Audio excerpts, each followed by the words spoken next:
he's just has everyone in the palm of his hand, as well as being the funniest geezer I know as well. He's literally got it all. Mad. The jammy bugger, he's got everything. Burney on Trickstar Radio. Good morning, everybody. Welcome to the 10 till 12 show with me, Burney. Once again, an extremely special show coming up today. I've got the wonderful Jarki Monno joining me on the phone for the full 2 hours, a little bit later, right, in about 10 minutes or so. A jam-packed one. We got a lot to discuss, loads of great music to spin as well. And of course, we're going to be putting him to the test in Check Yourself Before You Wreck Yourself to see how well he really knows his work, his music, and what he's been up to recently, what he's got coming up in the future. An artist I'm very, very, very excited to interview. Someone who I featured on Underground Gems and whose music I've been banging all week. And yeah, if you don't know about Jarki Monno, I can guarantee you by the end of this show, you're going to be a fan and you are going to truly know about him. Opened the show this morning with a classic from the Black Eyed Peas. That was, of course, Don't Lie. I love that one. Still sounds so good today. And we're getting into Green Tea Peng's new one. This is Stuck in the Middle. You're locked into the 10 till 12 show with Burney. That is Green Tea Peng. What a funky tune that is. Beautiful way to kick off the show today. So this week it was my mum's birthday. I want to give her one final birthday shout out. It was actually yesterday. We obviously made a big fuss of her, got together as a family. I was browsing for a birthday present for quite a long time, and it has to be said, she's quite hard to buy for. I've bought her quite a lot of stuff for the house in the past, bits and bobs, and she's got plenty of tat lying around, so I didn't want to fill up the gaff anymore. But I was at Guildford Market, and I came across this company, Juniper Bee. I want to shout them out because I came across them. They're vegan handmade soaps, and I was chatting to them whilst I was making my order, and they were like, "What do you do?" I was like, "I do a bit of radio," and they said, "I don't suppose you promote local businesses, do you?" And I said, "I'm all about that. I'm all about that." And they gave me this lovely little free sample of my own soap to go alongside my mum's birthday present as well. So big up them for that. If you're a fan of all things vegan, all things soap, go and check out Juniper Bee. And they sell in Brighton as well. They've got a shop that they sell from in Brighton, or you can catch them at any local stands in Surrey. And that's my little plug done for now. We're going to be getting into one final tune before I get the wonderful Jarki Monno on with me. This is the sounds of Raheem. His new one, Fades Away. Turn it up. So we are in, ladies and gentlemen. We are in with the wonderful Jarki Monno. How are you doing today, my friend? Yes, bro. I'm all good. Fighting off the hay fever like many others, I'm sure. Yeah. Yeah, the sun's out, so I can't complain, bro. Exactly, mate. Good to hear. Are you a summer boy? Oh, certainly, man. I mean, get me down to the pub gardens with a nice cold beer in my hand and a few pals around. Yeah, I can't complain, mate. Certainly. Lovely, mate. You got plans for this weekend? Anything fun lined up? So Saturday I'm actually going over to the Isle of Wight Fest to play there, which will be something that I think is such sort of a prolific festival. I think it's going to be a real moment for me to go there, and I've always just wanted to go to the Isle of Wight in general, bro. So yeah, I'm going to go there and perform, and then hopefully catch a few more artists and whatnot. And then I'm sure Sunday there might be a fairly sore head, so I'll be stuck to the sofa on Sunday probably. I'm sure you'll have earned it by then, mate. Isle of Wight Fest is a great achievement, and I'm sure you're looking forward to it. Obviously, you've got loads of exciting stuff coming up as well, in terms of performances, in terms of releases, and we're going to be spinning lots of your music in the first hour of today's show. Firstly, Change on Me. Do you want to give us a little intro to this song? Tell us a bit about it for anyone that hasn't heard it yet. Yeah, man. So I wrote this. This was like the first song I wrote actually coming out of the last mixtape I dropped. Could be something, probably nothing. This was the first tune that I actually wrote, sort of coming out of that period. And it started just from a demo in my room, and one of my housemates came in and was like, "Yo, what's that? That sounds hard." And I remember we was going to a Shubs that night, and I sort of took a bounce of it down, and we was just wheeling it up the whole evening at Shubs, right? So yeah, I think it's just got that feel good factor. It's sort of coming into summer, and I wanted something that really sort of just brought the energy and brought the vibes. Like, for when the sun's out, like, you could be at a party, or you could you could sort of just be chilling in the garden, like no matter what, sort of it really just like provides the mood, along with like everything else going on. So yeah, produced by my good friend, like a lot of songs you're gonna hear like today, Sam Tompkins. And yeah, we just had a lot of fun with this one. I think it's in comparison to the mixtape, it was a lot brighter and a lot sort of happier and whatnot. So yeah, I'm really looking. It's had a great response as well since it's been out. So yeah, I was gonna say it's the people's anthem, really, isn't it? Yeah, bro, and I think a lot of everybody likes to sort of once in a while, like I say, when it comes in summer, everybody likes to have that one tune that sort of just sort of lifts everybody up, especially after the past 2 years we've had. It's just something that just every time I listen to it, it sort of sticks a smile on my face, and I hope it does for quite a few others. Yeah, 100%, bro. I know for a fact this is going to be high up on my Spotify Wrapped at the end of the year. I've been rinsing it on repeat since I came. As well, bro. We're coming into sort of coming into summer, but there's a lot of time after summer, so I'll be counting on you to keep supplying the spin. Mate, sure. I won't let you down. Don't worry. I definitely won't let you down. Right, so a perfect way to kick off the show. Do you want to introduce the tune for everyone? Yeah, this is Change on Me, my latest release. Hope you enjoy it. That's right. You're locked into the 10 till 12 show with myself, Burney, and the wonderful Jarki Monno. This is Change on Me. Turn it up to the max. You don't want to miss this one. Change on Me by Jarki Monno. Probably one of my biggest songs of this year so far. I'm a big fan. So, Jarki, I want to go right back to the start, if that's all right with you. Obviously, I came across you through Change on Me, and felt very blessed to have come across. But for anyone that is unaware of the kind of trajectory of your career, take us right back. Like, how did this all begin? So, in all honesty, bro, like this whole thing really just I never really like had a plan to sort of get to this point, or like when I first started this out, probably going under the alias Jarki Monno, probably about 4 years ago. I was studying at uni, and we had this one project, one sort of assignment at uni, and it was you had to sort of create a project of sort. It could be a single, it could be artwork for a single, it could be like form a band or whatever. Like it was quite a sort of a broad spectrum, and I decided to go with making an EP, but specifically making it a collaborative EP. So in the meantime, I could get out and I could meet other artists and sort of just open my eyes to what else was out there. I think I was quite sort of had a closed sort of mindset of what the industry and was like and what I wanted to make. And I mean, it first started, I went round to one of my good friends, but back then it was the first time I met him, like called Alfie Neal, and I went round to his house, and we just had this, had one session, and when we talked about the EP, that was the first song that was brought up for Leave You Behind. And from that point, I just worked with various people. Again, that's where I met Sam Tompkins, who to this day produces all of my stuff. He features on Show You My Love, and a very incredibly talented voice, as well as production skills.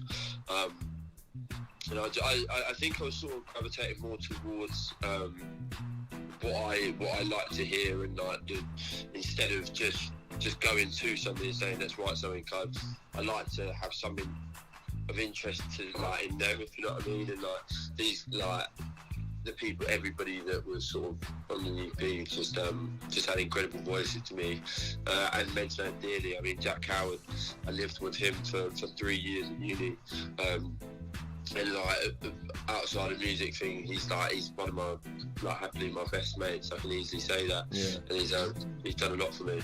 Nice. So interesting that you brought up Leave You Behind, because that's the tune that we're going to be spinning next. It's one of the standouts for me. Obviously, I've been playing your music kind of all week in preparation for the show. Talk to me about this track. What's the inspiration behind it? What? Just tell me the story of this track, how it came about.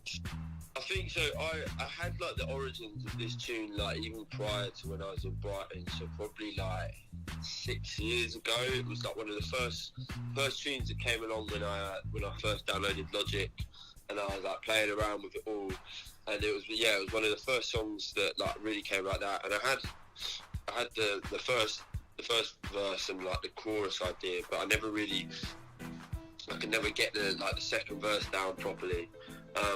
And like I say, me and Alf linked up one day, and I sort of went to him. We was trying to write a song together. I was like, I've got this, and I played it to him, and he like straight away he just put this whole verse down, and I was like, yeah, that's it. Like that was crazy to me, and I was like, yeah, sign that one off, and we just jumped straight into we was producing it from his gaff at the time. He produced it, and we just jumped straight in, and within a week or two, we had the song done, and it's sort of just that sort of. I think the story behind it is just that sort of classic when you can tell somebody sort of holding you back, and the only way to sort of move forward is like just by sort of dropping them out of life. And at that time, I mean, I think I was much more emotionally invested back then. Like I sort of look at it now, and I'm like, right, was I really that deep? Back then? Like, geez. That's how it is, though, isn't it? Once you. But like, it's all a part of sort of like the growing up and stuff. And this was one of the songs that came of it, and I'm glad that like even to this day, people still spin it and enjoy listening to it. Yeah, absolutely. I mean, it's one that I can relate to. I relate to a lot of your music, actually. I feel like when it's written with emotion, you know, you can firstly hear where the artist is coming from, but also it allows you to relate your own situations to that song. So yeah, it's a beautifully captivating song, and I'm sure even like in hindsight, when you look back and think it's not that deep, like obviously that's the place you were at the time, and it was probably part of your healing process, and you came out with a great end result. You know what I mean? Yeah, bro, for sure. And I think especially as well, like even through that, like this is what I'm actually like really, really happy about doing today. Is like I've never actually sat down and gone through my whole catalogue from start to finish. Yeah. So like this is like for me, this is also like an eye opener of like I think in a sense of from songwriting to like the level and the sound and like the sort of the finished outcome. It's sick for me to sort of actually sit back and be like, right, this is how far this whole thing's come, and like you say, this is where it all started from as well. Yeah, exactly. Right, we're going to get into it now. We are about to spin Leave You Behind, and then we're going to carry on with this chat. But this is Jarki Monno with Leave You Behind off his first EP from way back. Leave You Behind off the first EP. What's it like listening back to that tune now? It's bare nostalgic, bro. In all honesty, it brings back a lot of memories of that time, and I think prior to moving to Brighton, I'm from a small, like fairly small town called Hemel Hempstead. Like it's just like on the outskirts of London. Yeah. And I think like prior to, like I was saying before, prior to coming to Brighton, my vision of what the music world was like was sort of quite sort of small. Yeah. And I remember going to Brighton and just sort of my mind being just like blown away with the amount that I didn't know, and the amount that I didn't know that I didn't know as well. Yeah. Coming through the years, and like that I've just got to learn, and it's like it's just a real sort of. It makes me really proud that I've sort of stuck it out, especially with like how the world's been the past few years as well. It makes me really proud, like looking at that point, and now I look at what I've done and been doing like this year and with things to come. It makes me really proud that I just stuck this thing out and like properly just grafted at it, and it's paying off step by step.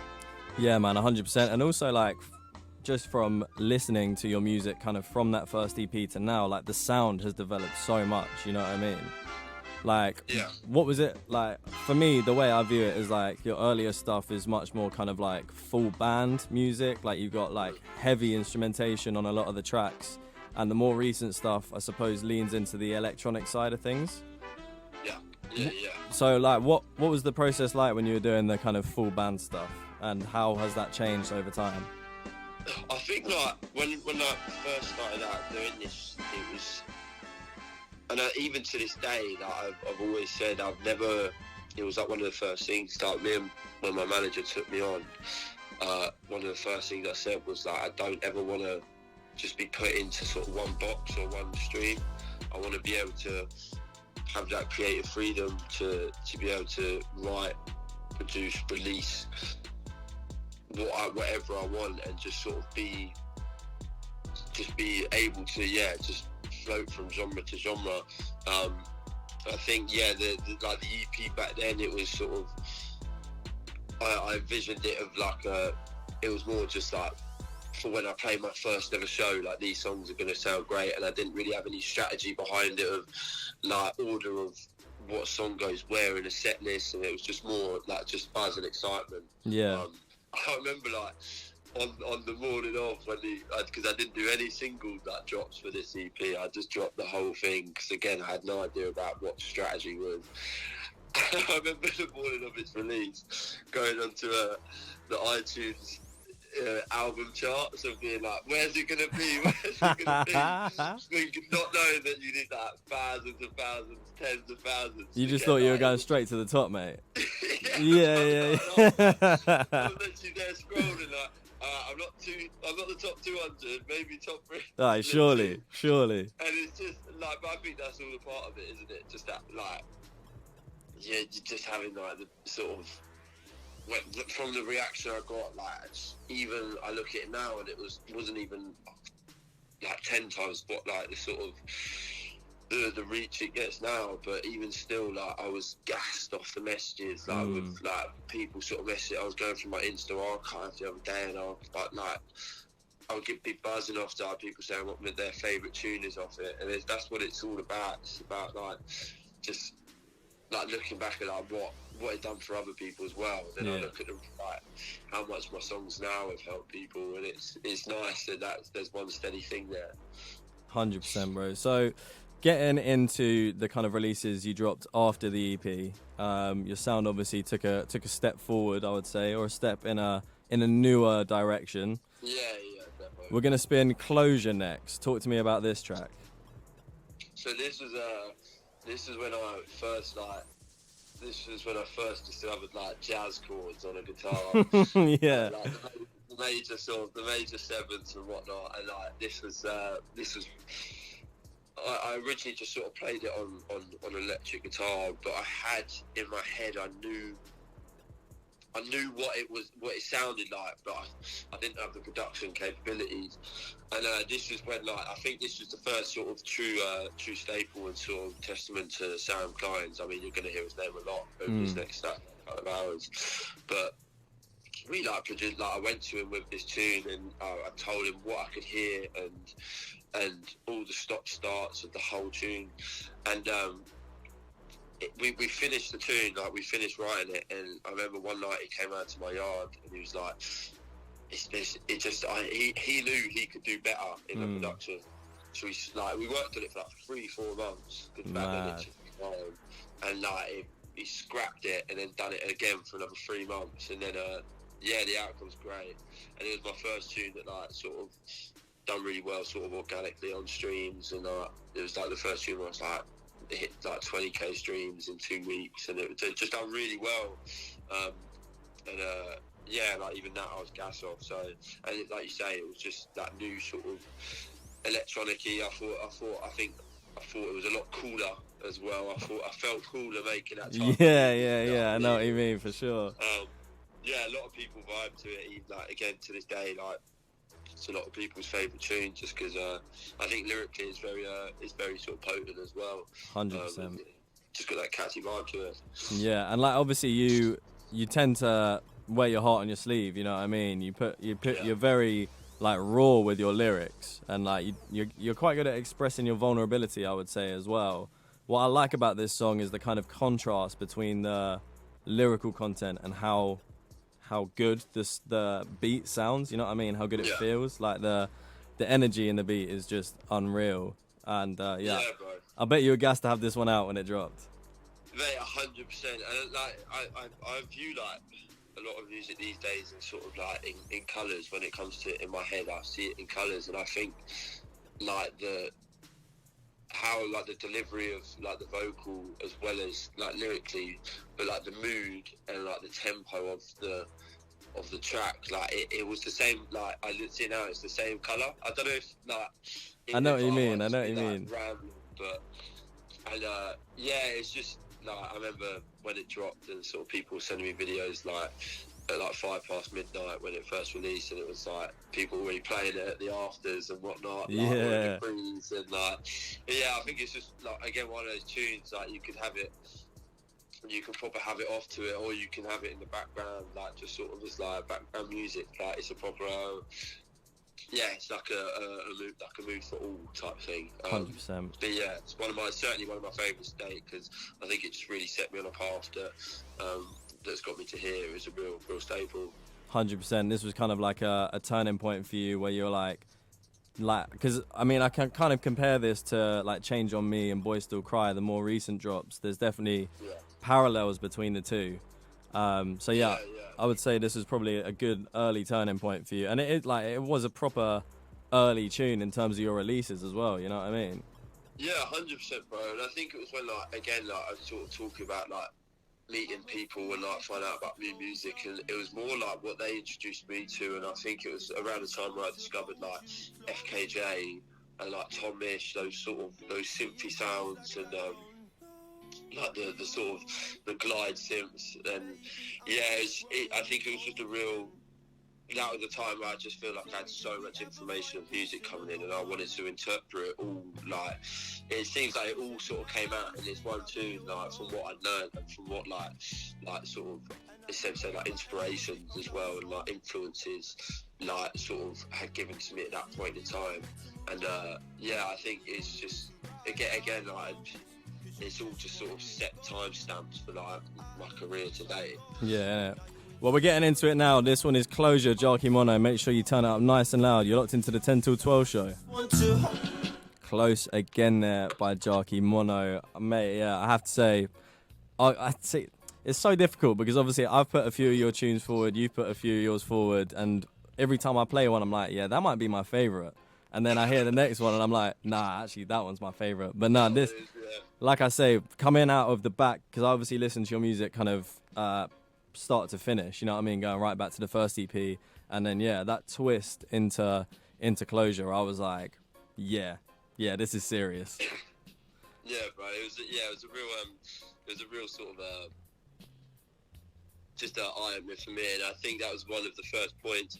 I remember playing it live, and it was around that time where I started playing like my first shows. With a band behind me, not just an acoustic thing. I remember that tune just going off live, because it was sort of so like all the songs are sort of so lovey-dovey, and then that's like so like matter of fact. And yeah. Then, like, it was. I remember the crowd just going crazy for it. It was at the Finsbury up in London, and it was like my first London show, and like that tune dropped like 3 days before, maybe a few days, like maybe give or take, and I've still got a video on my phone, because every time I'm sort of a bit sort of down in the dumps or whatever, or sort of contemplating the music thing, I look at stuff like that, and like again, like right back at the start, and the joy it brought people, and still does, yeah, mate, it makes up for it completely. Crazy. So sticking with that kind of this era of your music, we're going to be spinning Fade up next. Again, like, right, as well, I had a little stalk on your Instagram, obviously, just because I like to know what I'm talking about. And even like the promo vid for this, like you can see like how kind of early still in your stages in terms of like marketing your music you were, but the song sounds so clean, you know what I mean? Bro, like this, like honestly was probably like today one of my favourite tunes to ever record. I remember me and Kleinsy being in that studio, and I think like I remember we got in at like 9 in the morning, so 9 a.m, and we didn't leave until about 2 a.m. the next morning, because like the vibe was so immaculate. Like honestly, I can remember it so vividly. We didn't eat the whole time because we were just so gassed. We like worked through, and it was in this little like box studio that he had, and there was no like natural light or anything, so we didn't know couldn't see what it was like outside. It was like peak summer. It was like August time, so it was gully weather, and we was just in this little box room sweating it. But it was just like that's like all like part of it. Like there's like that having that fun and that like energy in the studio. Like it's just something else. And again, like it like that sort of.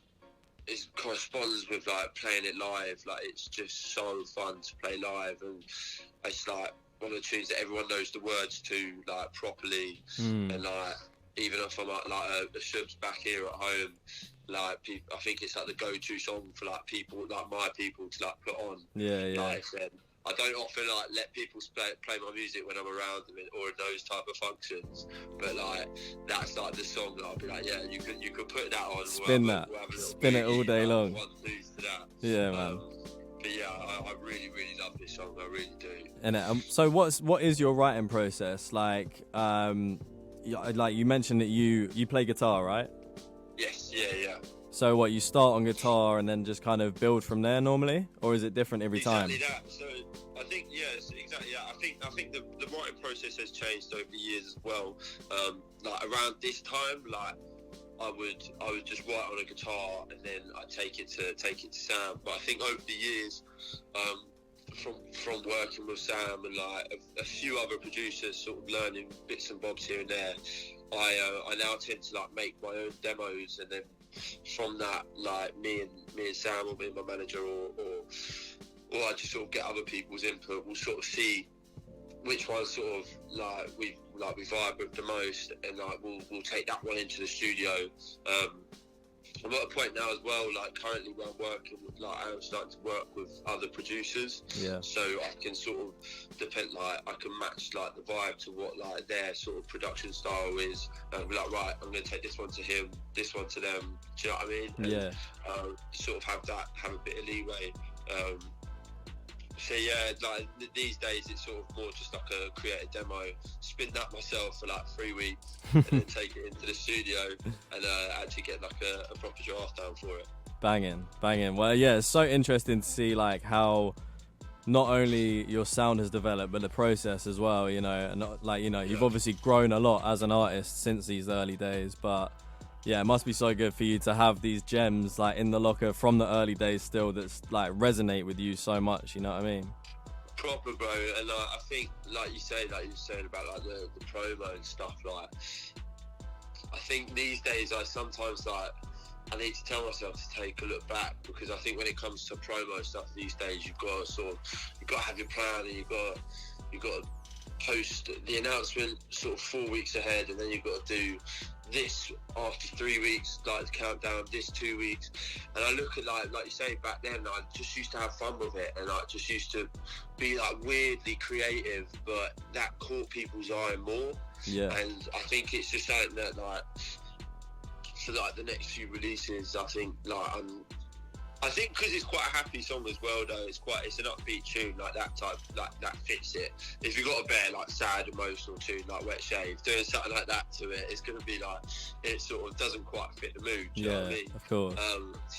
So yeah, it does depend on the vibe, I suppose, as well. But yeah, just got to have fun with it. Like that's like the one thing that I always like tell myself. Like I never expected, this was never part of the plan. Like I never expected to be doing any of the things I've done today and the stuff that I've got in the pipeline. So everything like now is kind of like a bonus, if you know what I mean. Because I only ever expected to play one show in London, and that was it. And now it's sort of it's amazing to me, like the fact that it's sort of bit by bit properly like coming like a career is amazing. Yeah, man, it's so good to see as well. I love watching people kind of take the stage when they deserve it as well. So happy for you, mate, and happy to be spinning this one as well. As we've just been talking about, this is Fade Up, a real good, feel-good banger. So make sure you got it cranked at home. This is the 10 till 12 show with Burney and Jarki Monno. This is Fade Up. Fade Up. Wowza.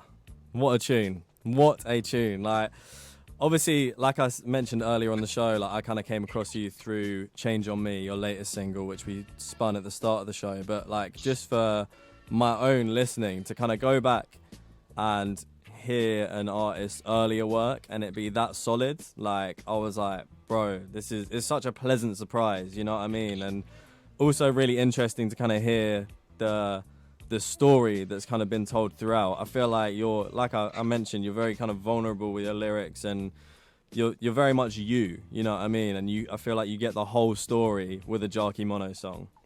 Yeah, bro. I think like that. It translates more to the listener if you are 100% like yourself when writing, and I think the listener can.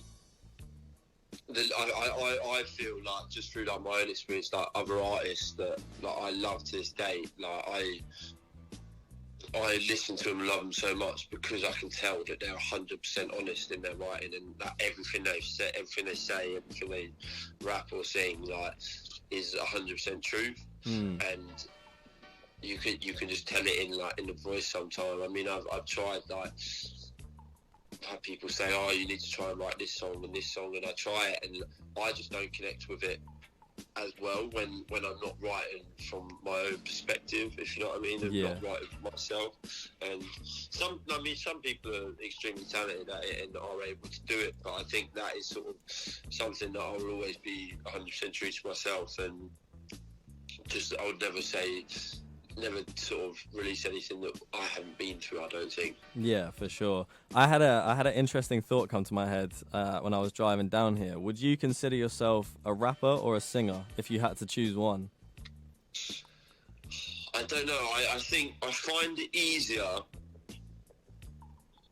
And it comes more natural, like, for rapping and writing bars. Yeah. But I think I probably get more enjoyment out of the singing when it comes to live stuff. Yeah, for sure. I think everyone can sing. Like, I don't know, mate. I'm not very good. I mean, in a sense of like, you could go to a karaoke bar and you'd sing your favourite karaoke tune, no matter if you're 6 pints deep or sober. Yeah. You do it, like, depending like who you're with. Whereas I don't know, actually, saying that, because like everyone can rap, but I think like people feel more comfortable singing instead of rapping. So I don't know. I think I love both, and I mean I can translate a lot easier what's going on in my head into bars, but I think I just get a different type of buzz when singing, like when it comes to the live side of things. For sure. And I think what I've enjoyed about listening to your music is that you haven't been afraid to experiment with your vocal style in a lot of different songs. Like, you cover a lot of bases, obviously the rapping stuff. But even with your rapping, you've got some songs that are kind of more like the Sam Fender influence comes in, if that makes sense. And then you've got the stuff that's much more almost sounds like spoken word. And then with the singing, you've got, again, the kind of more pushed vocals, or you've got the kind of I don't know, like the more low-key vocals, I guess, you know what I mean? Is that like something you consciously try and do? Like, are you always trying to push the boundaries? Yeah, I think like it's all like, it's just sort of, I think like for every music, like it's just telling chapters of my life, and I think you can tell a lot about somebody's mood or the position they're in or their state of mind by how they talk. Like, you can hear it in somebody's voice especially if you know the character really well. You can tell if they're upset, they're going to be like, you can just hear it. You can hear it through them, and I think if that sort of changes like from song to song, project to project, like it's just chapters of my life of like, and I think it just opens a door to show like fans and listeners like where I was at that point in time, and I think especially we'll talk about it more later on, like with my song Boys Still Cry, but I think I'm a big sort of supporter in just getting especially males to like be able to talk and find that it's all right to talk about like feelings, and hopefully in what I do some people can sort of listen to a track of mine and be like, oh, do you know what, I felt that but I've never spoke about it. And I think like it's just something that I like to try and just like be more of a topic like anywhere. Yeah. So in being an open book yourself, you hope to kind of encourage other people to do that, yeah? Massively so, because I know so many well, I don't know the artist personally, but I listen to artists that have helped me through points that are incredibly like dark at the time, and then you hear it and you're like, oh shit, I'm not the only person that's gone through that. Do you know what I mean? Like, there is so many more people out there, and it's like made me more comfortable to talk about said things as well. 100%. So we're going to be getting into one of your more reflective tunes now, one that you put forward, one that I'm a huge fan of as well. It's Coffee and Rain. Big fan of this one? I think it's probably one of my favourites to play live, in all honesty. Like, I think it's it's sort of the drop part in the set where you don't have to be dancing like up and down, jumping. It can be just a little head bob like vibe. I mean, I think it features like it's got a vocal like from my mum on in the bridge section as well. Like, my mum's sort of my best friend, my biggest fan. Like, she's like my rock, so I think that makes it even more special as well, having her on it. And I think this is one I love, like the storytelling in this one, and especially like the second verse, and the verses especially, like lyrically, I had a lot of fun writing this one. I actually wrote like the first verse and chorus to this sat on the toilet at my flat in second year. Like, I kid you not. That's a fun fact about this tune. But yeah, I think it's just I'm really proud of the wordplay in this one, and just the chilled vibe and just the groove to it. 100%. All right, we're getting into it now. This is Jarki Monno with Coffee and Rain. But for now, I got... That one is Neighbours by the wonderful Jarki Monno. Before that, we had Coffee and Rain. At this point in your career, do you feel like you were really getting into like your storytelling bag? Yeah, massively, bro. I think like Neighbours is like one of like 6 or 7 songs off a project called Could Be Something, Probably Nothing that I released last around May time, I'm pretty sure. And I think this was a point in my life where I had a lot of sort of like just questions at like life. It sounds bare deep, but I just had loads of questions about so many things, and the only way, if I couldn't find answers for them, like the only way I could do it was just put it into music. Yeah. And I think like the project covers like a whole load of topics, from sort of like grieving to sort of relationships to sort of family, and it sort of covers loads of topics that I was going through at the time. And Neighbours was it was actually the final song that I wrote for the mixtape, and I had like 5 of the songs ready, but we just needed something else like in there. And one night I just started like playing the sort of the dum dum dum dum dum dum chord, like the sort of plucky, and I was like, that's it.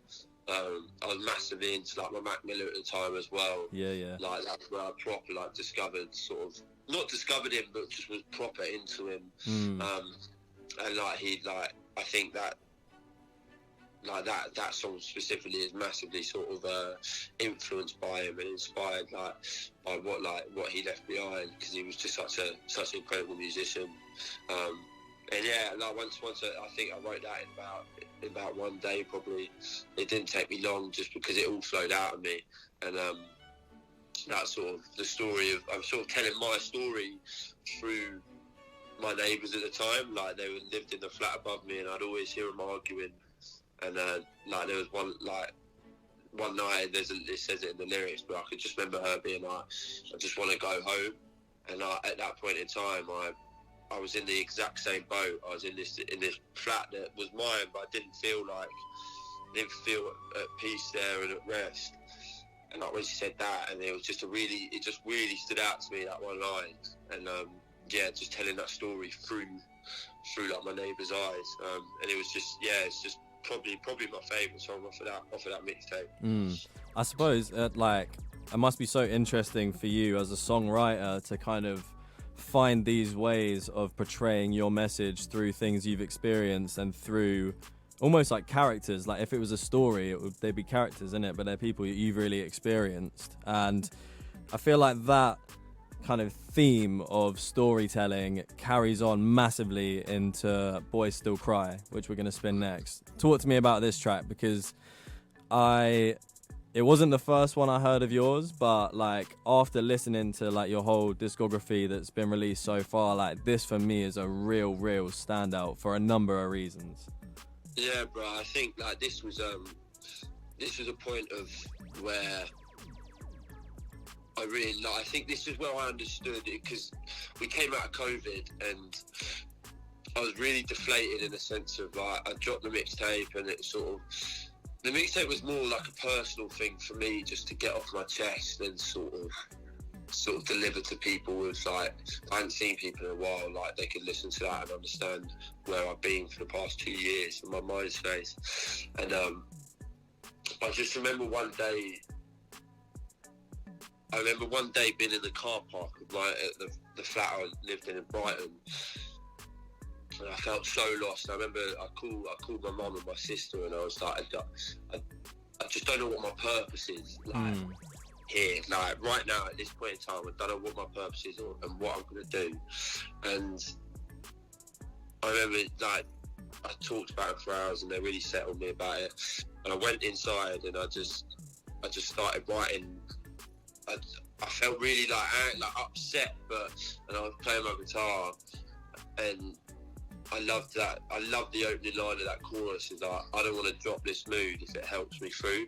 And it's that thing of like being sad was comfortable, and it was sort of bit by bit. I just like the song just sort of started to write itself, and like literally from that day, like we briefly touched upon earlier, like I feel like my purpose is to be able to talk for those that, like those of the male kind that can't talk. And it just really, especially after the last 2 years, and I felt so deflated, it really just gave me a burst of energy that I hadn't had before. And I didn't need anybody else to tell it. Like I sort of finally like figured it for myself at that point in time. And it's just, yeah, I think the lyrically, like what it touched upon, but the beat is like, they're so different, but they work. Like they're really sad lyrics, but the beat and the instrumental is so uplifting, but it just works together. Then yeah, it's certainly probably up there, my top three favourite songs I've written. 100%. I was going to mention the contrast between the beat and the lyrics, but I'm glad you touched on it, because yeah, it's a really interesting tool to have such a upbeat instrumental, but such like raw, honest lyrics. And I think where that song was probably like part of a process, whether that's a healing process or just processing life in general for you, the end product is so organic and so honest that I know there'll be people out there when they hear it or when they go back and listen to it, that it becomes part of their healing process as well. Yeah, bro, and I really hope so. I've had a fair few people message me like saying that already, and it's such an amazing feeling. This was written around the time like where I was really into my Sam Fender. Like that was where this was a period where I was right into him and get like what he touched on. And I think it, like again, you can sort of hear the influence in it from like that bit, like the beat of the like that sort of that chugging type beat. It's in quite a few of his stuff, and like it was just like really heavily influenced by him. But yeah, I really hope it does, like you say, if people listen to it now or if people stumble across it, like I really hope that it can sort of just help them in some way if they need it at that given time. 100%, because obviously it's such a prevalent topic as well, like men's mental health, specifically young men. And, you know, I'm sure you and me have been through our own personal battles or whatever, but yeah, like I say, it takes strength, it takes courage, and obviously talent to be able to construct such a coherent piece of work from a mindset that can be really difficult to process. So we're going to spin it now. Do you want to give it a little introduction for the people out there? Yeah, nice one. So this is my second latest single I released. This is Boys Still Cry. Hope you enjoy. You're locked into the 10 till 12 show with Burney and Jarki Monno. This is Boys Still Cry. Wow, Boys Still Cry, an absolute anthem, and like we've touched on, such an important message in that song. Yeah, bro. And firstly, thank you for playing that, and as well as all my other songs. But yeah, I think that one especially, if there's anyone that is listening now and like it touches a chord like a heartstring or anything, like I just hope that it can help you out in some way. 100%. And we're going to be spinning a few songs by people that influence you, people that you enjoy listening to. Someone that you've mentioned already that was kind of part of your journey, Jack Howard. Like how important for you are these people around you in your progression? I mean, like everybody that plays a part like in one way or another in what I do. I really think Howard is one of like the most staple people today.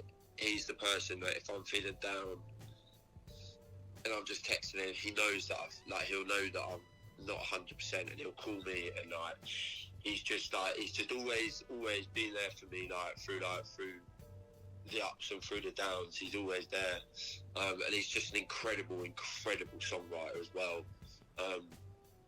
Right back from when we was in our first year flat together, like the music that he makes to like even to now, he's just incredible. And like this song specifically that I've chosen, Sublime, I think it's one of like the quickest goosebumps I've ever been given, like at a live gig.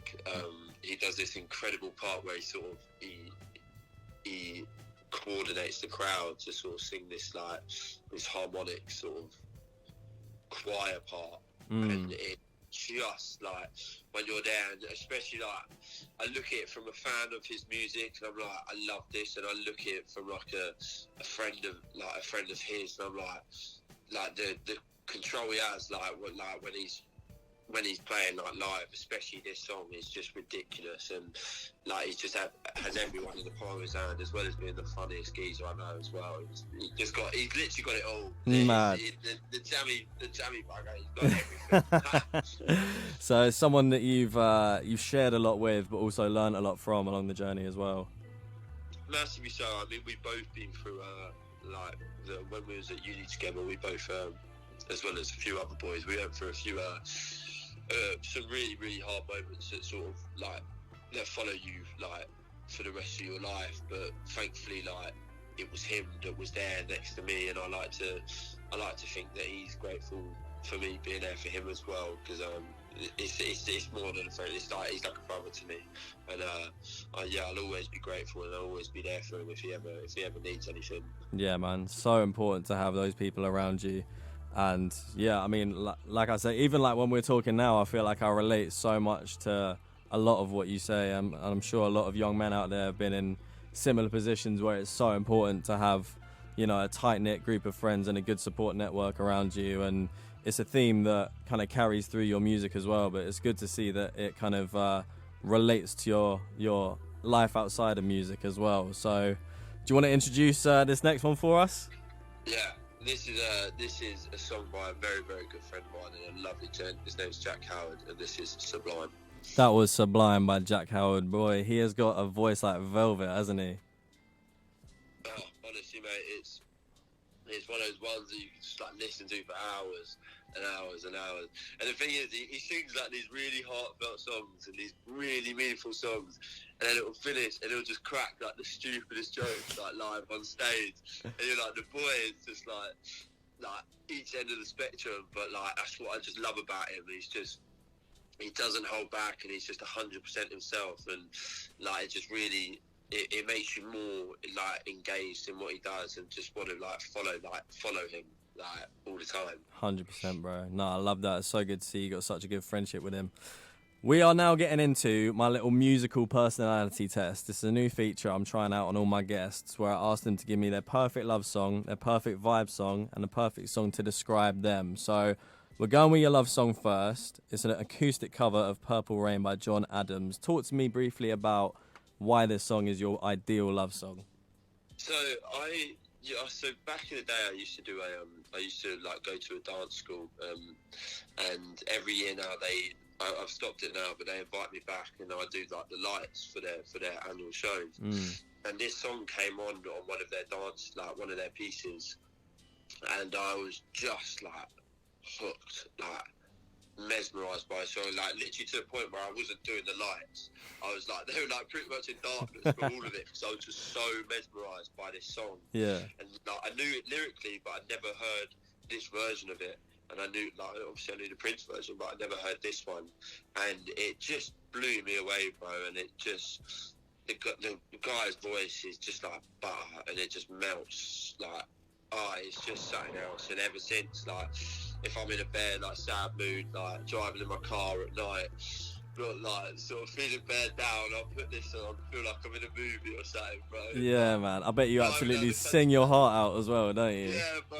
Like, it's just beautiful, man. And it's just, like, as soon as I read that, like, it just went straight, like, it was the first thing that came to my head, like, it's just, it could be a sad song, but always be like when, like, you're talking to your lover or whatever. Like, I think it sort of covers both sides of it. So yeah, it's just a stunning song. 100%. Obviously, the original is fantastic, and I have to say I hadn't heard this cover before, but it's the wonderful John Adams. This is Purple Rain, Jarki Monno's ideal love song. Turn it up. Got me in my goddamn feels up in the studio right here. That was the tears off the keyboard. yeah, literally, man. That was John Adams with his acoustic cover of Purple Rain, Jarki Monno's ultimate love song. You know what, mate? If that's how you're romancing the ladies out there, then I don't envy you, bro. They're going to be queuing up, man. Game over. Game over. Right, we're getting into your vibe track next. Someone we've just been discussing a little bit off air. Talk to me about this track. It's Slow Kisses by Finn Foxall. Why is this your ultimate vibe track? Mate, this just, like, reminds me of, like, just pure summer and just, like, just bare be like being in either a rave or like a rooftop bar like in London or whatever, and just like the sun's blaring, and it's just got like the best of both worlds for me. Like, I think, like we were saying, like we're talking about it with what I do with the singing and rapping, and like it's kind of like on that similar level of like it's got the best of both worlds, this tune.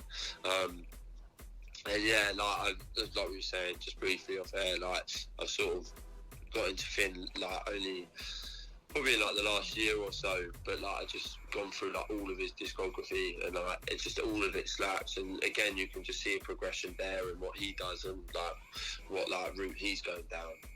100%. So this is, if you turned up at a Shubs and you're given the aux chord, is this like one of your the first rhythm? This is number one straight off the bat. Easily, without a shadow of a doubt. Fair play. Well, I reckon I'll trust you with the aux chord then. You got good taste. Oh mate, 100. I mean, like again, like you'll see, like it will go from you'll be dancing to probably crying in the space of 2 minutes. Sometimes you need that. Sometimes you need it. You need a good balance. Well, we're getting into it now. This is Jarki Monno's ultimate vibe track. It's Slow Kisses by the wonderful Finn Foxall. Finn Foxall there with Slow Kisses, your ultimate vibe track. You know what? If you're spinning that as soon as you turn up, bro, I'm kicking you out of the party, mate. You can't be turning up and stealing the show like that with the aux responsibility. Well, we'll have to make sure we don't cross paths. Yeah, either that or we'll have to go back to back, and I'll just have to try and I'll start playing your music. You know what I mean? It's the only way I can top it. I'll just have to spin Boys Still Cry, and I'll absolutely shut the function down. So we're playing your ultimate self song. This is the song that you really identify with. Sam Fender, 17 Going Under. Talk to me about your relationship with this song and why it's your self tune. Well, I think that I got into Sam when he released his Dead Boys EP. At the time, that song Dead Boys, I went through something very, very similar at uni, and I think hearing that just helped me out massively, and that got me on course with like his music. And yeah, again, like it's similar to Boys Still Cry, like the sound like instrumentally of 17 Going Under is so like uplifting and euphoric, but like it's when you actually listen to it lyrically, it's so emotional and like seriously like deep, just so deep, and that's what like I love, just the fact he's able to do that on a song, and like I think it hit like top 10 charts. I think it shows how that I'm not the only one. There's hundreds of thousands of songs that feel that, and when I see it live, it's something else as well. Like it is. Oh, it's ridiculous. So yeah, I was saying I'm going to see him in Finsbury Park. So in July, I can't wait, bro. Can't wait. And that's only going to be what, the 100th time you've seen him this year? Yeah, something like that, bro. I mean, I do it 100 times over. Yeah, man. Yeah. We've all got those artists like that, and yeah, you can obviously hear his influence on some of your music. And yeah, this tune, as you say, is something that a lot of people will have used as like an outlet for what they're going through. And if that, yeah, I'm sure that's something that you've kind of built that bond with this tune around as well. Certainly, man. And like, yeah, I think it speaks wonders for me and my sister. Like, we both love this song. It's just one of my go-to. Play at least once every day, like, without a shadow of a doubt. Beautiful. All right, well, introduce it for the people then. This is one of my favourite songs of all time. This is 17 Going Under by Sam Fender. Sam Fender there with 17 Going Under, Jarki Monno's self-track, the track he identifies with, and a good balance there, a good mix, I'd say, in your love vibe and self-tracks. You got quite a contrast going on there. Yeah, bro. Like I say, like, I take influence from like so many places, and I never sort of like keep any doors closed in a sense of like genres of music. I like to keep everything open, because there's some people think they hate a certain genre, but there'll be something in there, like whether it's lyrically or like, I don't know, just even if it's one instrument or something, like there's something in there for me. So I never sort of close any doors on like any genre, that's for sure. You never know what you're going to be missing. Exactly, bro. There's just so much, like, you can like take so much from like everything these days, and like you can learn like just different bits and bobs from different genres, and like I think that's the amazing thing with music. There's just so much sort of space for creativity, and like to be open with it. 100%. So we touched on Sam Fender being someone that you've been to see live a lot and will continue to go and see live, but I want to chat to you about your live shows. You've had quite a couple of really, really big ones recently. Talk to me about them. Obviously, Great Escape and Victorious Festival. Yeah, bro. So like this year's gone really well, like sort of live wise. I really wanted to get back into it after the last 2 years. And I was very lucky to support my good friend Sam Tompkins up in Manchester in April. So the crowd was by far the biggest crowd we played to, and it felt even better just like being on the bill with a good friend as well. Yeah, and it's sort of somebody I knew, and he was like watching from the side, and it was just a really amazing moment. And then festival season came around, and I've played the Great Escape. I played one up in Newcastle called a Stone's Throw. I played across the tracks with another good friend called Ed Black, artist name Ed Black. Yeah. That's what I meant. I said Victorious Festival, I don't know why. I meant across the tracks. Yeah. Supported, jumped up on stage with Ed there, which again, like, it was a massive tent. It was huge. So like, I must have thrown a few people I knew were in the crowd, so that made it even more special. Yeah. Like coming up, I've got obviously jumping up with the Isle of Wight this week, and then I'm playing Victorious Festival at the end of August, and hopefully towards the back end of this year, and if not early next year, gonna hopefully have like a little tour or something. So it's exciting, man. There's certainly things there, and I can't wait for what's to come. 100%, bro. I'm definitely gonna have to come and catch one of your live shows, because I'm a huge fan of the music, and I bet it sounds crazy with the band. Oh, bro, just shout me when you do, because I'll happily get you on the list, that's for sure. But yeah, with the band, it just gives a completely different dynamic to all of the songs, and it's you just hear them in a different light. It just adds so much, but at the same time, it's like it's not too much. Do you know what I mean? Yeah, I think just gigs in general are just like the best thing. Like I love music, but live music especially, I bloody love it. It's so good. 100%, bro. Well, I'm going to spin an artist for you next that I think you'll like, and someone that I would love to see live, a guy called Will Joseph Cook, one of his tracks off the new album, called The Feels, and then you and me are going to be getting into Check Yourself Before You Wreck Yourself. So I hope you're feeling knowledgeable. I hope you're feeling smart and competitive. Got my pen at the ready, boy. Let's go then. All right, this one is The Feels by Will Joseph Cook. You're locked into the 10 till 12 show with myself, Burney, and Jarki Monno. That's Will Joseph Cook with The Feels off his latest album, Every Single Thing, I believe it's called. All right, we have got to the intense part of the show. This is Check Yourself Before You Wreck Yourself. Jarki Monno, are you feeling ready to answer a few questions about yourself and your work? Ready as I'll ever be, bro. Lovely, mate. Well, I had a lot of fun constructing this. We got about a minute to get through it, and we'll see how you go. So, you ready? Yeah, let's fire away. All right, here we go. Check yourself before you wreck yourself. We're getting into it now. First question. How many key changes are there in If You Know? I was going to say 3. Oh, it's 2. Unlucky. Right. On Cigars by Edible, where were you bunking the train from and to? Brian to Clapham. Correct. How many times do you say, sorry, but I'm leaving you behind, on Leave You Behind? Take a punt.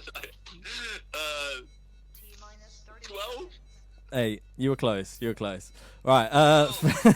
Finish the lyric. Pray for a little bit of luck before I open up.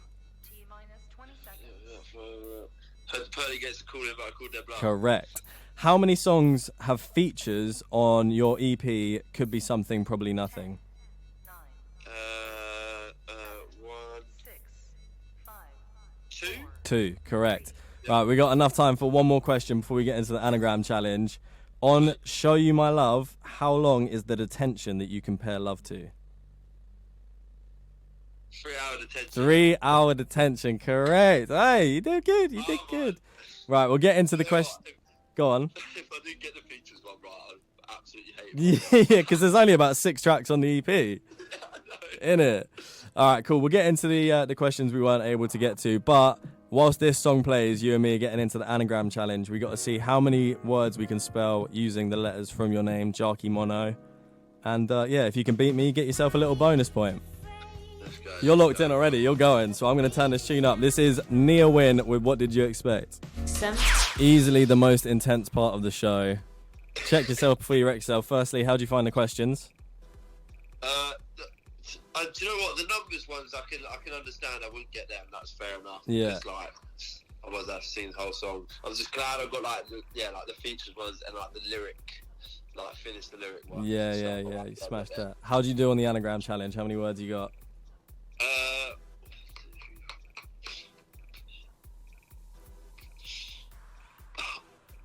11, possibly 9. Oh, okay. Because I've got 11, and I think they're all 30. So run me through your words. So I got mono, as in like stereo mono. Yeah. I got no. I got jar, kin, Joe, Mark, rain, main, nom. I don't know if that's a word. It's a French word. It means name in French. So does it? Yeah. Okay, I'll take that. I'll let you have that. I got cram with a K. Come off it. Cram with a K. I'm not letting you have that. And then non, like N-O-N. Yeah, also a French word. Okay. I've got jam, arc, jar, mark. Oh, brother! I know, right? Mink, rink, Kim, ran, kin, rim, and mono as well. Oh, mate, so many. I hate to say I think I beat you on that one, but I think have. I did. I remain undefeated, mate. What can I say? Oh, bro. Do you want to Next time I'm gonna be cleaning up there. Yeah, innit. Do you want to get into the questions that you missed? Are you curious? Yeah, go. All right. What's the date of your Manchester headline show? 12th of November. Correct. Nice. How many consecutive messages after the tone were left in Coffee and Rain? 7. Yep. And this one's a bit, well, I'll be interested to see if you know this one. So you supported Sam Tompkins at a sold-out Manchester Academy 2, but what is the capacity of the venue? Oh, I don't know. It's, well, according to Google, where obviously the grail of information, it's 650. So Right, fair. you had a packed out room there, mate. Absolutely packed out room for you. Yeah. Crazy. Well, thank you very much for taking part in Check Yourself Before You Wreck Yourself. I know it's it's one of the more stressful things to do on a Thursday morning, but we got the cogs whirling again, you know what I mean? Yeah, exactly. You got my brain flowing, that's for sure. In it. All right, so up next we're going to be getting into a tune that you and me both love a lot. Hope Thaler, Party Sickness. Chat to me real quick about this song. Oh, bro, well, first time you spun Change on Me, I locked in, and this was the first song, like, this was the song that was playing when I locked in, and safe to say, I never really, like, get locked into songs, like, on, like, radio and stuff, like, but I literally have been spinning this tune, like, every day since I heard it. It's such a ridiculous tune, and just proper feel good. Like, the sun's out today, gonna go out and do a few bits, and it'll be a proper mood setter for it, bro. Yeah, man. All right, well, we're getting into it now. This is Hope Thaler with Party Sickness. Party Sickness there by the wonderful Hope Thaler. I can't believe I'm saying this, but we're about to sign off the show, mate. Oh, mate, well, firstly, it's been an absolute pleasure, and thank you for having me on, bro. No, mate, thank you for joining me. Like, I was really, really looking forward to this one, like, as a fan of your music, first and foremost, but just, yeah, as someone within a musical sphere, I love being able to just chat to people about their craft and what it means to them, and I think you've had a really interesting career trajectory, and I can only see it kind of continuing to expand. But yeah, how's it been looking back at the journey for you so far? Mate, it's been brilliant, you know, like, I think, like, being an artist, like, I think many can say this as well, like, you don't often take enough time to look at how far you've come, and, like, what you've done, so I think this has really opened my eyes that I'm gonna certainly just start not doing it a lot more, but just like every few months or so, or whenever, like, in a deeper place, just reflect on what I've done, because I've never done something like this before, and it's it's just been a real privilege and a real sort of, like, spur for myself to be like, yeah, like, let's keep on with this. 100%, bro. Well, if you ever want to come back on for a chinwag or another catch up or a reflection on how things are going, mate, I'll happily have you back on anytime. We got an open door policy here, and yeah, I've had so much fun today, and would love to have you back on whenever you want to come and share your story with the people again. I appreciate that, Brody. Thank you. So for anyone out there that wants to come and catch you at a live show or follow you on socials, give yourself a little plug. Where can we find you? Yeah, so on Insta it's Jarki Monno, that's Jark. On Instagram it's IIMONNO. Same for Twitter, and then Facebook it's just my artist name, JARKIMONNO. But yeah, hopefully if anybody listening, it'll be if you come to any shows, please do mention that you heard me on here, because this was a real pleasure for me, and I honestly appreciate it. Yeah, man. And for anyone that wants to get a ticket, I'm guessing you got links for all your tickets in your bio on Instagram, yeah? That's the one, Brody. Yeah. Just run up that link, boy. Run up the link. Make sure you go catch Jarki live. I'm going to definitely make sure I'm at one of the future shows. And yeah, bro, I mean, Manchester's a bit of a trek, but I feel like it's going to be worth it. Like, at your own headline as well. I need to... You can make a weekend of it, bro. Exactly, bro. All right, well, thank you for everybody that has tuned in. And of course, Jarki Monno, thank you so much for joining me on here. I'm going to be keeping a close eye on how the rest of the year pans out for you. And I wish you all the best. I wish you great success and great luck. But yeah, it's been the 10 till 12 show with myself, Burney. Come catch me on all the socials at Burney_official. For now, we are signing out, though. Peace out, brother. All the best, man. Have a good one. Love. Burney on Trickstar Radio.